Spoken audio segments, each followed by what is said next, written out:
Mesdames, Mesdemoiselles et Messieurs, bonsoir à toutes et à tous, ou bonjour. Cela dépend de l'heure à laquelle vous recevrez cette vidéoconférence de l'unique samouraï que je suis. Soyez encore une fois les bienvenus. Vous êtes sur la tribune d'éveil des consciences. La tribune qui vous donne l'information en temps réel, la tribune qui vous décortique l'actualité à 360 degrés. C'est nulle part ailleurs, c'est ici, sur la tribune d'éveil des consciences. Chères dames, chers messieurs, en ce 9 août 2024, nous parlons de cette grande tension diplomatique qui vient de naître entre la Russie et l'Algérie. Oui, il y a une tension qui ne dit pas son nom, puisque la Russie est très en colère vis-à-vis de l'Algérie. Quelle est la raison de cette colère? La Russie est en colère par rapport au comportement très douteux que l'Algérie a exercé tout récemment lors des activités intensives de terreau dans la région de Tinzawatine, au nord du Mali. Et vous le savez très bien que c'est très proche de la frontière de l'Algérie, et c'est la raison pour laquelle la Russie est très remontée, la Russie ne décolère pas. Mais les véritables fondements, les véritables raisons qui poussent la Russie à adopter cette attitude, malgré que la Russie et l'Algérie étaient dans une relation diplomatique de sainteté, les deux États étaient vraiment amis, mais nous constatons que la lune de miel est consommée. Oui. Et désormais, au lieu qu'on parle de lune de miel, on ne parle même plus de départ ni de divorce. On parle plutôt de colère. Qu'est-ce qui motive la colère de la Russie vis-à-vis de l'Algérie par rapport à ce que le Mali a vécu?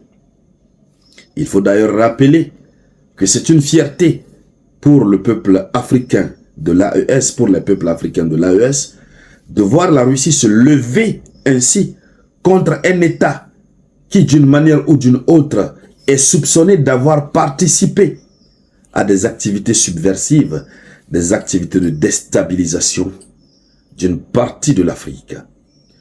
Et donc, dans le cadre de cette vidéoconférence, mesdames, mesdemoiselles et messieurs, c'est de cela que nous allons parler, de long en large. C'est pourquoi, avant de continuer, je souhaiterais que vous partagez cette vidéoconférence au maximum. Je sais que même si je ne vous dis pas de partager, vous allez partager.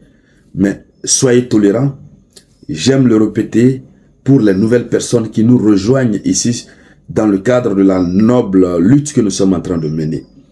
Alors donc, il faut partager au maximum, cliquer sur les j'aime et surtout, il faut toujours laisser un avis en commentaire parce que vos avis et ce que je donne ici, c'est cet ensemble qui constitue la tribune d'éveil des consciences. Alors, chères dames, chers messieurs, la Russie est remontée contre l'Algérie parce que la Russie estime que déjà dans le cadre de la coopération entre la Russie et l'Algérie, les deux pays doivent se partager mutuellement des informations. La Russie se dit être étonnée de voir que des agents des renseignements ukrainiens sont arrivés sur le sol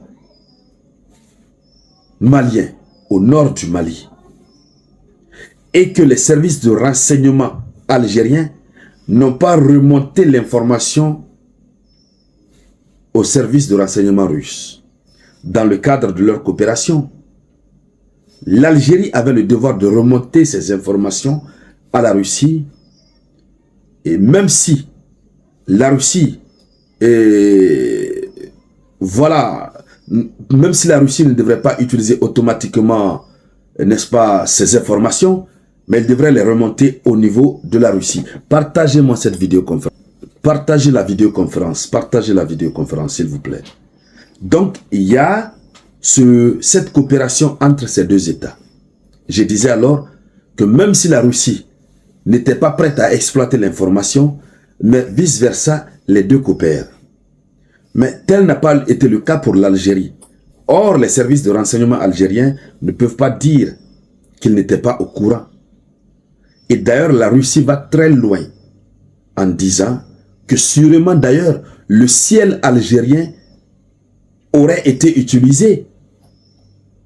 C'est-à-dire les avions qui sont venus déposer les terreaux, les agents ukrainiens sur le territoire du nord du Mali ont utilisé quel ciel? Qui les a autorisés de voler? C'est pas le Mali. C'est forcément un pays voisin. Et donc la Russie soupçonne l'Algérie. Et donc la Russie est très remontée. Allons-y dans les profondeurs, mesdames, mesdemoiselles et messieurs. Je vais vous donner lecture de quelques éléments.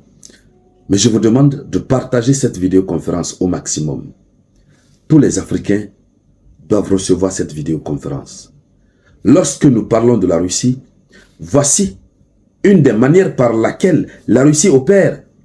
Lorsque la Russie est ennemie, lorsque la Russie est amie avec toi, et que toi tu as un ennemi, il y a un adage qui dit, les vrais amis ont en commun les mêmes ennemis. Nous sommes amis, ton ennemi c'est mon ennemi. D'accord? Donc comment est-ce que l'Algérie qui est amie avec la Russie, et qui sait que la Russie est amie avec le Mali, comment l'Algérie peut constater des situations pareilles et se taire là-dessus? Voici le vrai fondement de cette discorde diplomatique qui vient de naître entre ces deux États. Alors, allons-y un peu plus loin. Donc, la question repose sur les canaux de coopération sécuritaire et militaire utilisés par les autorités russes pour les échanges et la coopération avec le régime algérien. Et c'est par le canot de cette coopération sécuritaire, comme on le rappelait, qu'ils ont craché les 4 vérités à l'Algérie. Il faut dire, comme on le disait tout à l'heure, que les autorités russes ont reproché ouvertement aux autorités algériennes d'avoir manqué à leur devoir de coopération avec les services secrets russes et de surveillance d'une région située tout près des frontières algériennes. On les reproche d'avoir manqué à leur devoir de coopération, puisqu'il y a un lien de coopération qui existe entre les deux États, mais aussi ils ont failli à leur devoir de surveillance d'un territoire qui est tout proche de leurs frontières. En premier lieu, c'est ce qu'on les reproche, comme on le disait. Mais en fin de compte, la Russie comprend que, évidemment, l'Algérie est certainement complice. Donc voici, bon, en paraphrase, quelques éléments de la communication officielle. On se demande alors, qu'est-ce que la Russie va prendre comme décision? Puisque les faits sont là quand même. Si des États voisins n'aident pas les terreaux à héberger les terreaux, à les faciliter le vol dans leur ciel, les terreaux ne peuvent pas tomber du ciel pour arriver à Tinzaouatine. Et donc la situation devient très chaude. Et nous disons merci à la Russie. C'est ça la vraie amitié. C'est ça aider les États de l'AES. Voilà, la Russie préfère sacrifier sa relation avec l'Algérie parce que l'Algérie cautionne d'une manière ou d'une autre ceux qui viennent déstabiliser le Mali. Or, en temps normal, c'est le Sénégal qui devrait le faire. Mais malheureusement, le chef d'État sénégalais, Ousmane, Diomaye Faye et Ousmane Sonko ont trompé les panafricains. Ils nous ont trompés sur toute la ligne. Nous avons désormais les résultats. Ils ne sont pas panafricains. C'est de cela qu'il s'agit. Sinon, ils auraient dû expulser cet ambassadeur. Mesdames, mesdemoiselles et messieurs, je ne vais pas être très long. Voici ce qu'il faut dire à ce sujet. Merci donc à toutes et à tous de partager à nouveau la vidéoconférence. Surtout, ne manquez pas de laisser vos avis en commentaire. Je vous reviens tout à l'heure avec de nouvelles actualités. C'était la voix de votre unique samouraï.